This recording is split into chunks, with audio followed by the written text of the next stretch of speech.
And so I sat down after that and I said, okay, yeah, obviously this is not working.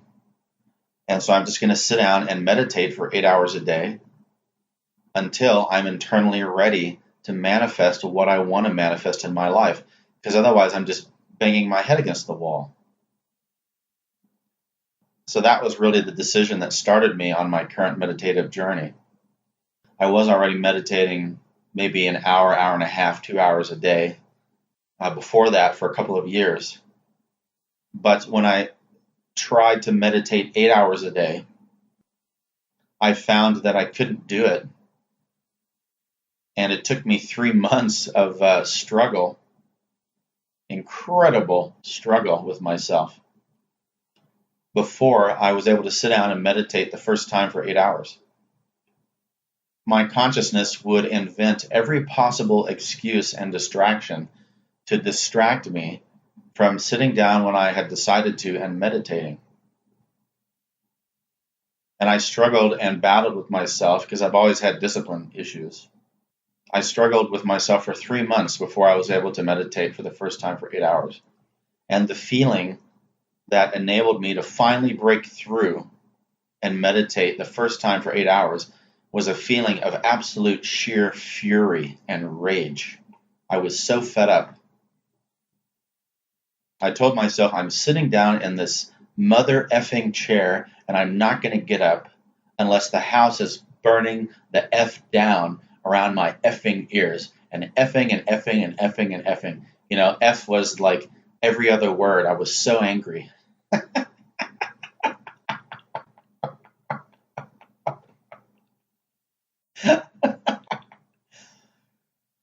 And it's funny now, but I was so angry at that point that if anything interfered or threatened to interfere with my meditation, I would just pick it up and throw it across the room and break it. That's how angry I was at myself, at my failure to accomplish what I wanted to. And so that was the level of fury that it took for me to break past my own kind of internal pity party that was preventing me from doing what I wanted to do. And as soon as I was able to break past that barrier and start meditating 8 hours a day, or, you know, somewhere in the range of 6 to 8 hours. 6 hours is pretty darn good already. So I kind of give myself a break sometimes if I got really tired and just meditated 6 hours a day. But once I broke through, I was able to reach Samadhi within a month. And my master from my previous life, when I was a yogi, came down, he floated down from the ceiling in kind of like an astral projection type body. I mostly felt it rather than saw it, but I kind of saw shimmering in the air, and I felt his presence very strongly. He came down, floated down from the ceiling. He sat with me back to back, and he once again, as he has done in many lifetimes in the past for me, initiated me into the Samadhi state. And I reached that state, and then the veil dropped. And everything became clear. At least that's the way it felt. But from that point, that's when the real work began. And I reached what I would call my true darkness a couple of months later. And I could not believe the amount of darkness that was in me. I had no idea that it was even there. I had never before been conscious of it. It was like finding a mountain the size of Mount Everest inside of you that is a black mountain of hatred and rage and sorrow and grief. And every day when you meditate, you're sticking your shovel into the mountain and you're reducing it by one shovelful.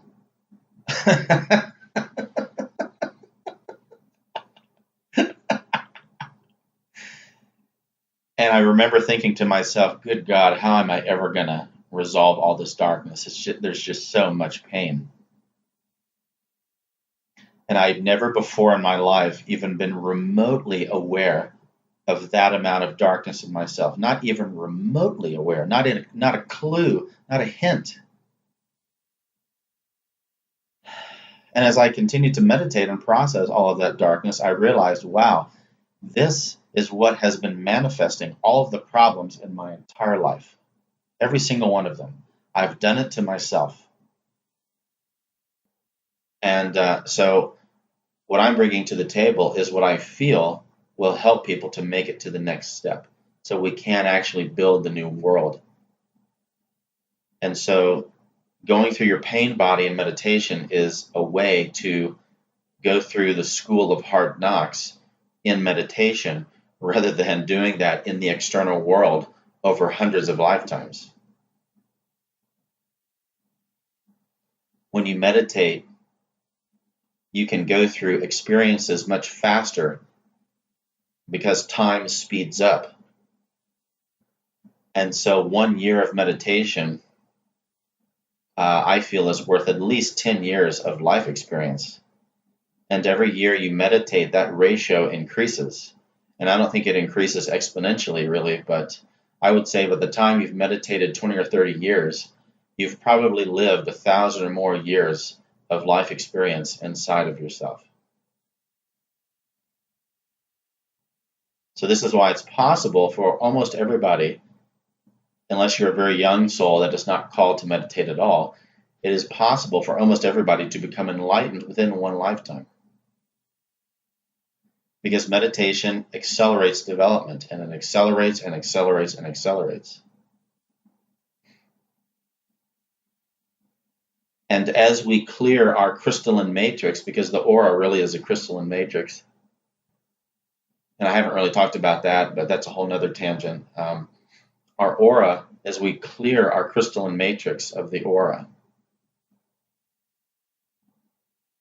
the parts of our crystalline matrix that were previously bogged down in heavy energy now are able to shine with light.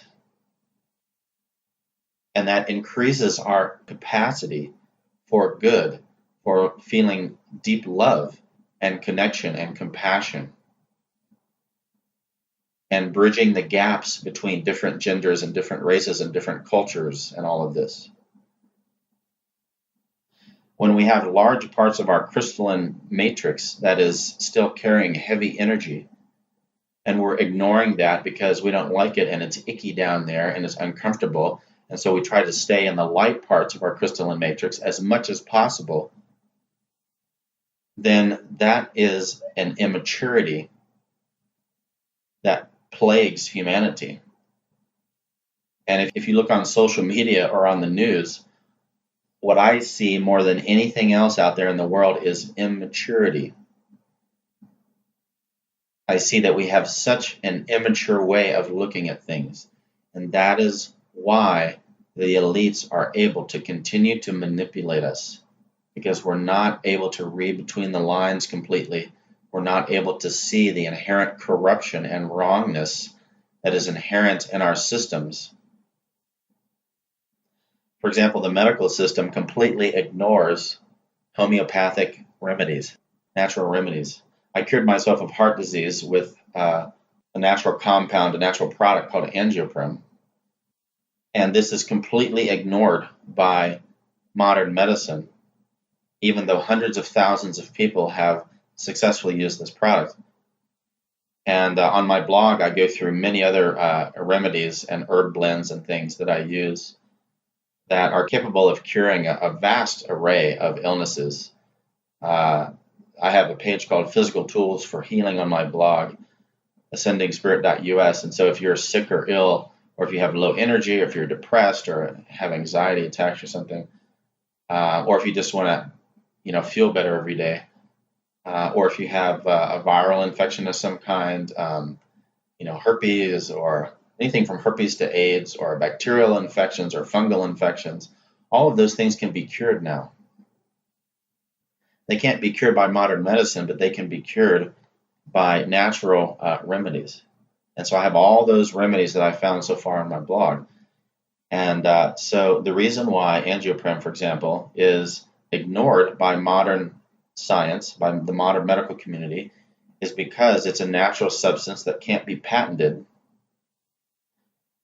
And therefore, a pharmaceutical company can't make any money off of it?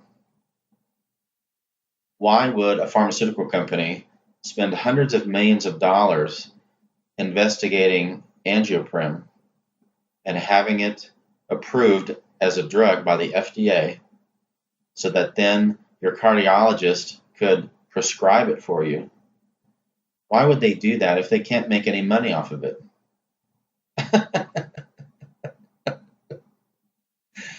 So this is a huge inherent flaw in our medical system, and we have huge flaws in every system, in every industry on the planet. And yet the people that are inside of those industries tend to not be able to see those flaws. And that is because we are still immature as human beings. Think about where we were back in the Middle Ages, where we were back in the Dark Ages. You know, with the kings and queens and emperors and the peasants and everybody mucking around in the mud and stepping in their own poop and getting sick and whatever. You know? I think lack of sanitation is what caused the Black Plague or the Black Death that killed so much of the population of Europe. And, you know, we humans back then didn't even have the consciousness to change our sanitation. We would dump out our own trash and refuse out the window into the street at that point. So think about the immaturity and the level of closed-mindedness and the level of consciousness that it would take to just dump your own poop out the window into the street and think this is normal, you know.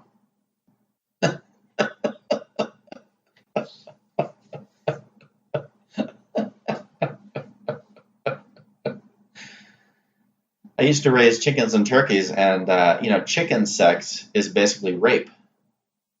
The roosters run down the hens and rape them. It's rape. I've never seen a hen have sex with a rooster willingly, not even one time. And I've also seen a hen get ill and get wet and not be able to move very well, and I've seen her almost be raped to death by a gang of roosters before I rescued her. And if I had made it out there 5 minutes later, she would have been dead. So think about that level of consciousness, the level of chicken sex consciousness,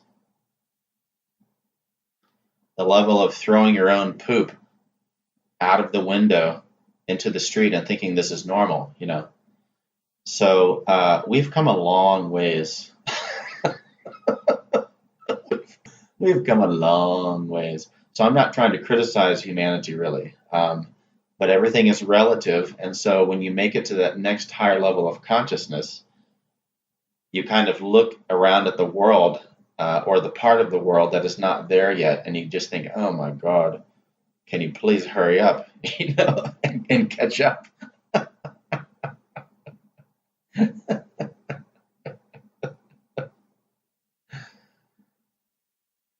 So I'm just sharing solutions for humanity from my own point of view. That's it. And so the more that we can do the hard work on our pain body, the deeper that we'll be able to love each other and have compassion for each other and have greater levels of maturity and understanding for each other. And as the feeling deepens on the planet, as the feelings that we're able to perceive, the levels of feeling that we're able to perceive, as that deepens on the planet, that will lead us into the golden age. And we can create nirvana on this earth, and we can sustain it. And if we're able to join the right and left brains together and not go off into abstract spirituality and forget about science and logic and reason, then we can create extremely advanced technologies that we don't misuse, because we're connected also to the spiritual realms, and we're honoring the planet, and we're honoring Divine Mother and Divine Father. And we can create a highly enlightened society that has the technology to, you know, adjust the trajectory of the next comet that's going to hit us so that it doesn't hit us, Or maybe we can capture it in a giant tractor beam and just park it in orbit and harvest water from it. So we're not depleting our own water sources unnecessarily, The Earth is losing water into space slowly through the upper atmosphere. And so when comets hit us, it replenishes what's lost. So it's a natural cycle. And I believe it is possible to adjust this cycle so that we don't get destroyed every time a comet hits us. And we did do that in the past for many, many cycles, and this is the legend of Atlantis. And Atlantis, in my opinion, it existed about 100,000 years ago, and that is the actual age of most of the pyramids on the Earth. The pyramids were dated, the pyramids in Egypt were dated by examining tiny bits of wood and straw that were found in between the limestone bricks. And so the pyramids haven't actually been dated. What's been dated is the last time that they were covered with straw and mud. And so that really doesn't tell us anything about the true age of the pyramids. And so what I see is that the actual age of most of the pyramids on the Earth is about 100,000 years, or before 100,000 years ago. And if you look in the Vostok ice core data, there were 3 what looked like comet hits in a row for 3 cycles in a row. And these were the 3 cataclysms of Atlantis that destroyed our last great civilization that probably was technologically advanced. And the reason why we never evolved the necessary technology to avoid those comet disasters is because we failed in some way. We didn't do the hard work. We didn't marry the right and left brains. We went off course somehow. And so now we're coming back into a highly enlightened golden age again, where we are going to be technologically advanced. And so we're getting another chance. So this is Atlantis number 2, or maybe it's Atlantis number 3. I don't know. I think there was a previous civilization before Atlantis, and that's the legend of Lemuria, or the lost continent of Mu. And I see Lemuria as actually being Antarctica. I had a vision of Lemuria, and then about a year later, I saw a map of what Antarctica would look like without ice, and it matched exactly my vision of Lemuria. So that's just my own opinion, highly subjective, of course, but I feel that the planet has rotated on its axis, and that Antarctica actually is the ancient continent of Lemuria. And I think they found pyramids and stuff there recently. So there's lots of different layers of feeling, and so I'm wondering where you draw the line, because you can feel things, like physically touch things, and then there's emotions, and there's lots of different types of feeling, and I'm not sure if there's really I don't know where to draw the line, because it seems like they blend somehow. Yeah. You can have a feeling in your chest, and then it can cause your heart to palpitate and stuff like that. So emotions sometimes are connected to physical sensations in a way that you can't separate. So what's the feeling, and what's the difference between physical feelings and other feelings? Yeah. When you first start to explore what I'm going to call your spiritual reality, which in time becomes your whole reality, people tend to emphasize the external, how they sit, are my legs crossed the right way, can I, do half lotus, can I do full lotus, do I even need to worry about lotuses, do I need to sit on the ground, can I sit in a chair, can I lie down, should I be oming, should I listen to meditation music while I'm meditating, should I do guided meditations? There's just 1,000 questions like this. And so I'll comment on all those things in general first, just to try to answer some of those initial questions. Because before you sync up and align with your own soul, it can be very confusing as to how exactly you should proceed, you know. So first of all, I sat in a big overstuffed comfy chair the first 2 years I meditated. Actually, the first year and a half, I think I sat in front of my computer because I wasn't really meditating. I was just kind of like playing third eye games and exercises, and I would occasionally like drift off into meditation and stop practicing my third eye. But I wasn't even disciplined enough to meditate by myself in the beginning.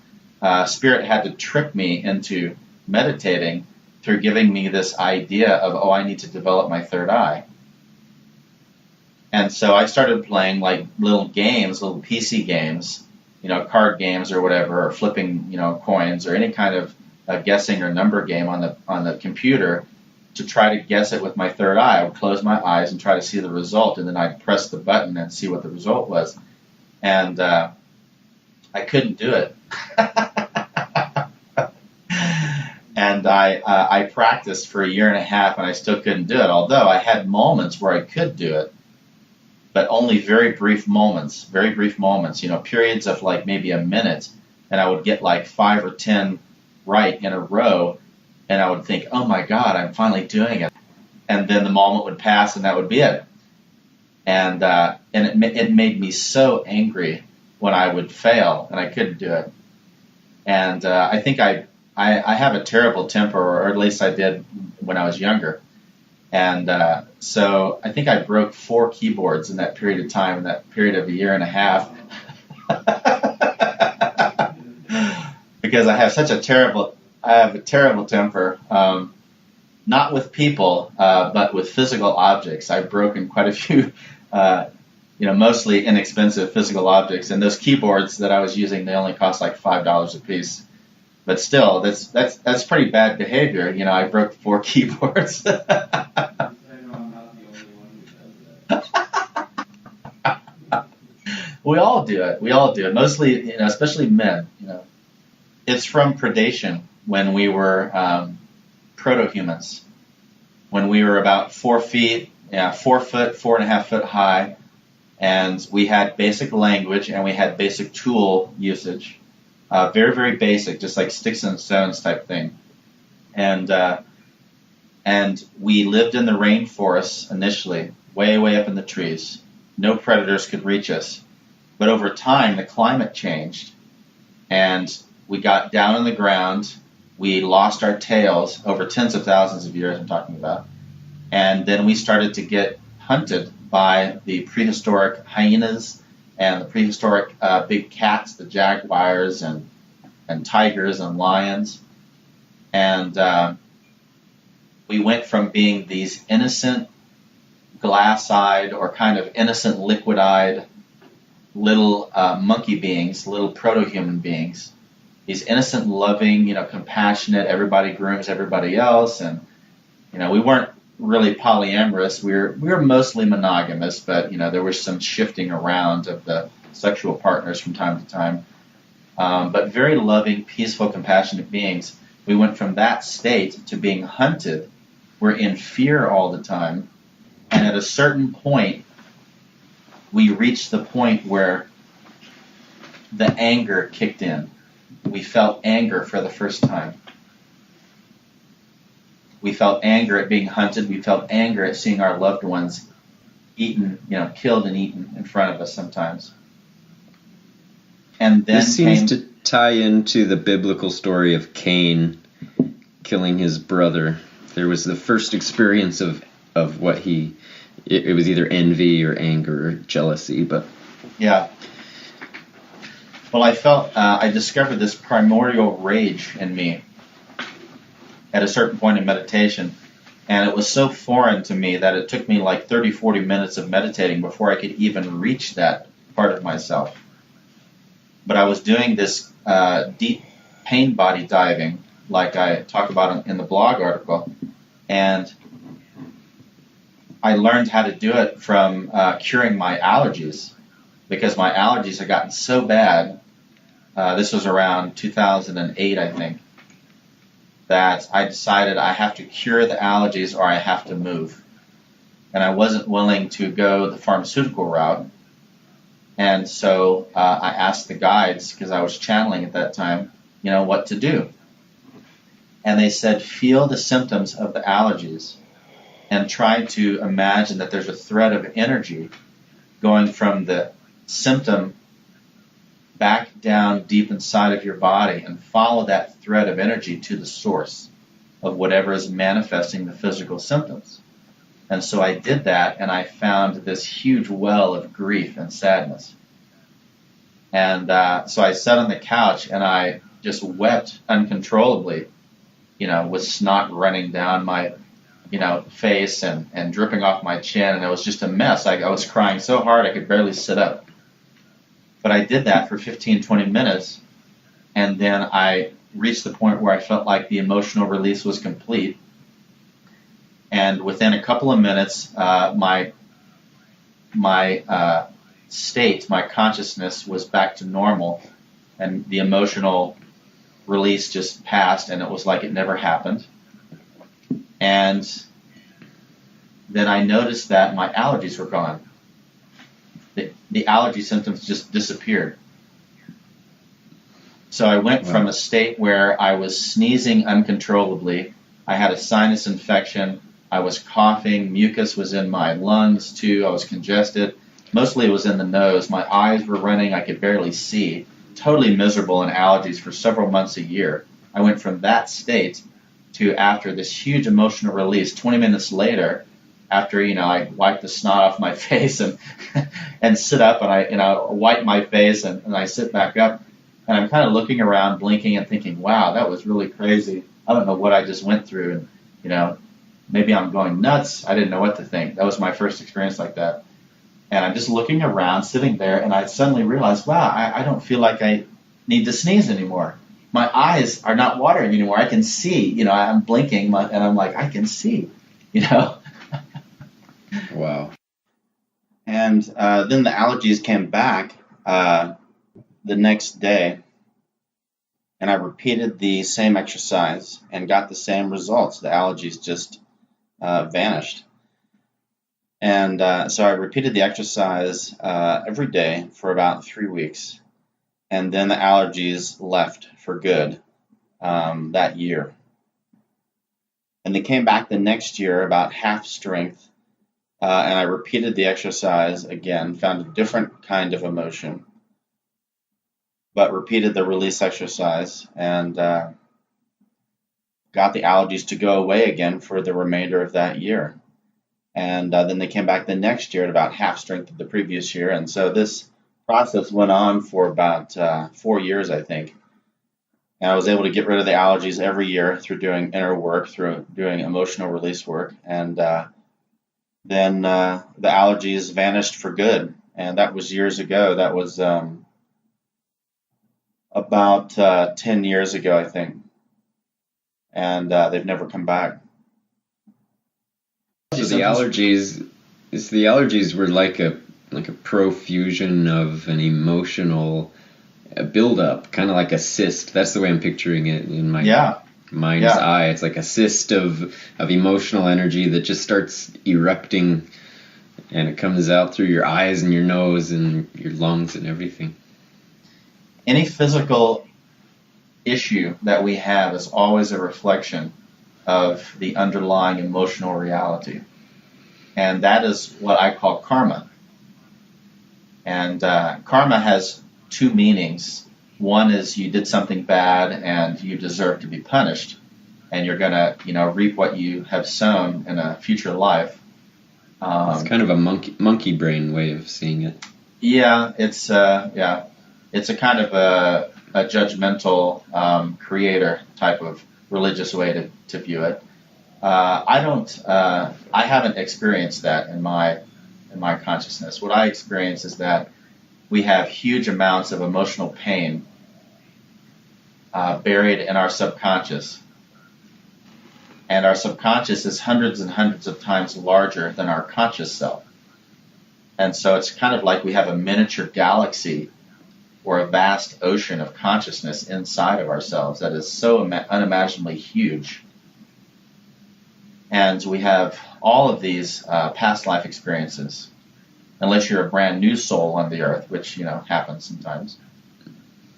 But by the time you start to explore all this stuff, you're definitely not a new soul, because new souls are not interested in this kind of stuff. New souls are interested in going out there and creating karma so that they can then have lessons later to learn. So this is very interesting. So there's new souls, there's old souls. Can you spot a new soul? If you go out into a crowd of people and you see the way people are behaving, could you personally spot a new soul compared to an old? Sure, yeah, it's easy. And so what differences do you see? How do you notice them? It's a feeling. The external behaviors are not a good measure for that. For example, I have a very dear soulmate of mine who is a very old soul. And we've been together in many, many different roles in many different lives. And right now, that person is kind of a non-romantic being. Meaning that so far in their life, they have not really had a huge, deep experience of romance and all of the experiences of sex surrounding romance. But they're a very loving being. But they don't really experience romantic love as being different from other kinds of love, just love of humanity, for example. And so you might say that, well, this person could be a younger soul. They're just, starting to experience different kinds of love. But in their case, this is definitely not the case. They're a very old soul. So what would cause this kind of phenomenon in a person like that? What causes it is abuse. Abuse in past lives in the area, especially of sexual abuse, and the distortion and pain that causes, and having loved ones ripped away from you by war, by all kinds of violence and tragedy, by being forced into prostitution, mostly in female lifetimes, of course, because that's the mode that the patriarch has been in. Although much, much earlier in human history, we had a matriarchy, and the matriarchy fell in frequency, and during the fall, men were enslaved and treated as sex slaves by the women. So everything cycles, you see. But to get back to the original point, all of the abusive experiences that this person has had in recent past lives during the Kali Yuga, the dark age that we've just been through. The Kali Yuga is from Hinduism. That's what they call it. But we've just been through this dark age. We're just now rising into the age of light.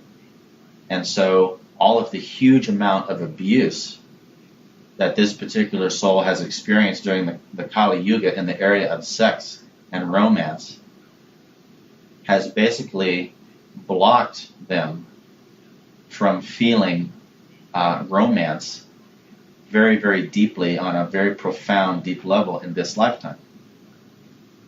And they're working through their issues and making a lot of progress, and that's really great. They've really transformed since I've known them, just a few years, and I feel very proud of this person to see such a transformation. But they're not a new soul at all. They're a very old soul. And so if I were to go into the mall and just sit on a bench and then try to pick out new souls and old souls, you can't really do that based on external behavior. You have to look deeply into the person. You have to feel into that person and feel all of their past lives and their entire soul history on the earth. And I can do that at this point, but it takes a while to get there. You have to meditate for a number of years.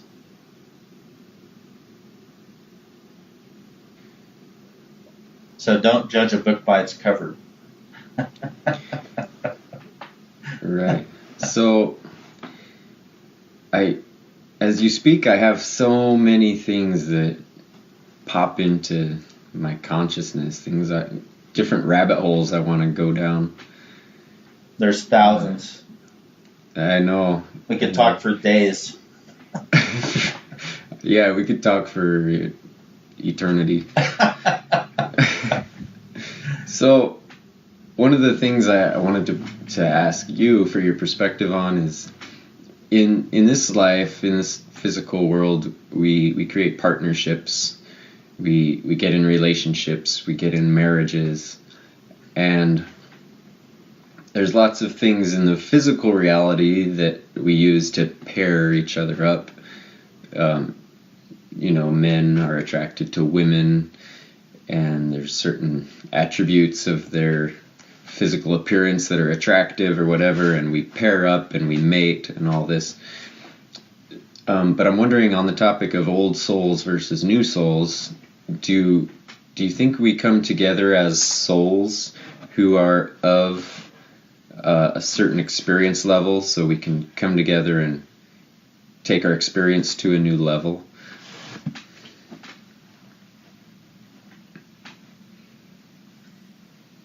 I see every possible combination under the sun in that area. So you think some old souls could get together with young souls? Certainly, yes, absolutely. Wow. Those are the types of relationships that remind you more of a mother-son or father-daughter type of relationship. Or it even may be, a mother-daughter or a father-son type of relationship. Our mutual friend Stuart, who unfortunately passed away, he was bisexual. He was mostly hetero when he was younger, but then he kind of shifted gears and was mostly interested in the guys when he was older. And I watched him go through a couple of relationships where it really was a father-son dynamic. And so there is every combination under the sun that happens. The most common combination that I see is where you have two medium-aged souls. Perhaps one is kind of younger medium and the other one is older medium. But you have souls with a good amount of experience under their belt. And their karmic patterns and lessons are aligned to each other in such a way as to create massive growth opportunities. I feel like that's what I'm experiencing in my current relationship. The learning has been like exponential. It's been so intense, so massive, so much, so fast. Yes. That I'm maxed out. I'm really just maxed out. Well, each race and each culture carries its own karma. Right, I've experienced that.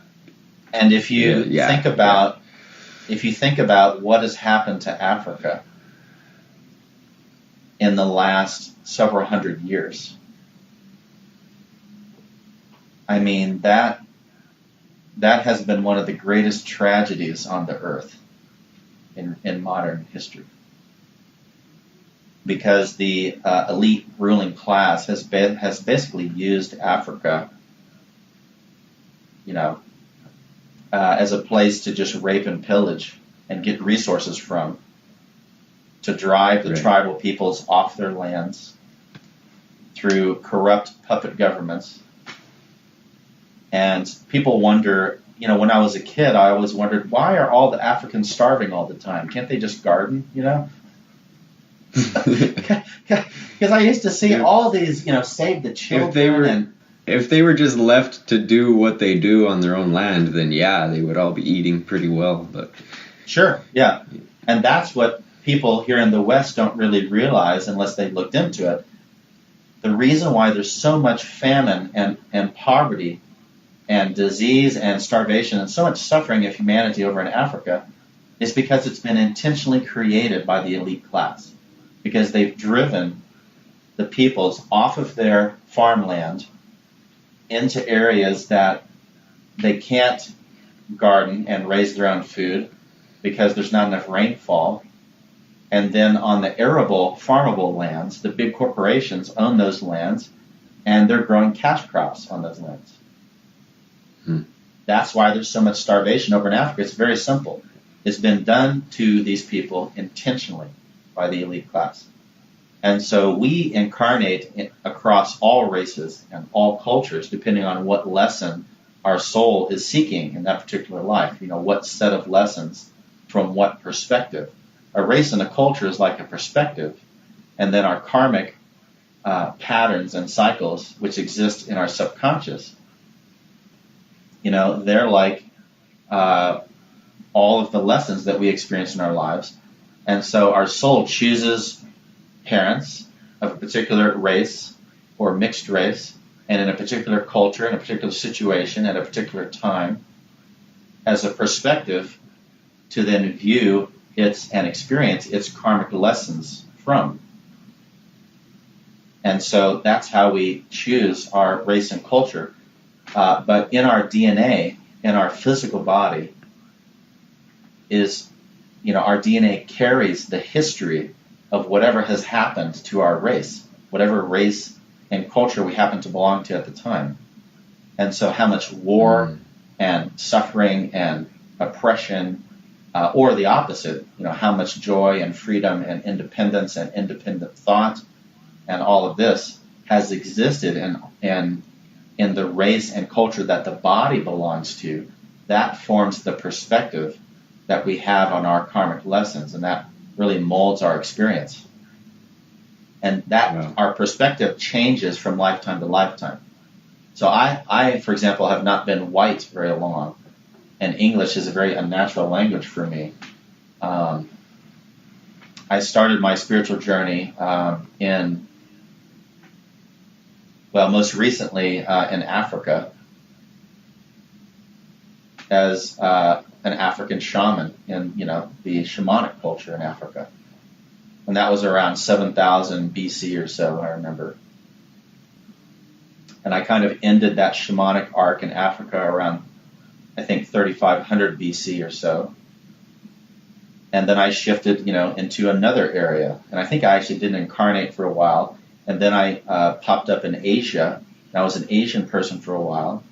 And I've had a lot of Asian connections. And then I was European for a while. And I was Native American for a while. And, you know, we move all around the whole globe between every race and culture.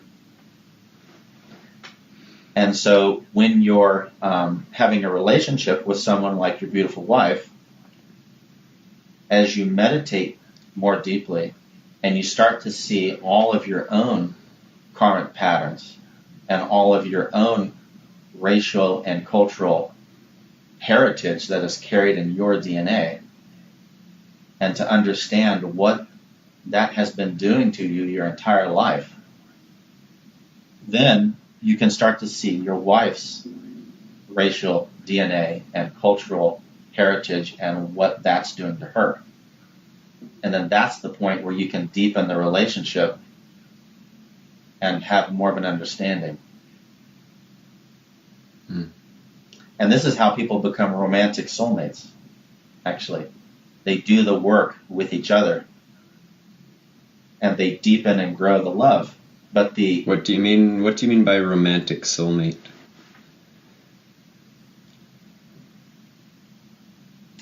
Well, we have a twin flame that's like a twin soul, and we only have one of those. And the reality is that very few people have met their twin flame,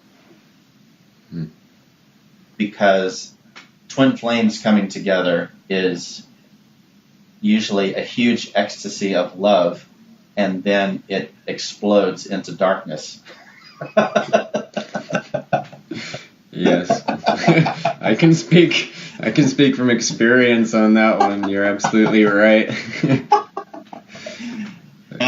meeting a primary soulmate, a primary romantic soulmate, or a primary karmic partner can feel almost the same as a twin flame. And so no one can really judge whether another person has met their twin or their romantic soulmate or primary soulmate or karmic partner or whatever. You have to judge that for yourself. Mm-hmm. And so nobody, only twins know that they're twins. And only primary soulmates know that they're primary soulmates. Mm. And so you have a twin. Everybody has one twin. But aside from twins, pretty much every person that exists, every being that exists, has the potential to be a soulmate to the other one. And what kind of soulmate they are and how big of a soulmate they are just depends on prior experience. Depends on what you've done, One of my biggest soulmates that I've met in this life was a romantic connection for me, a non-romantic connection for her. We both feel a huge amount of love for each other. But most of the love doesn't come from romantic past lives. Most of the love comes from lives when we are the same gender and we were meditating together in a cave somewhere. And we merged our consciousnesses together in the cave in meditation. And when you reach that point, you can feel every feeling that the other person is having as they're having it. You can know every thought that passes through their mind. It's instant telepathy and empathy at the highest levels.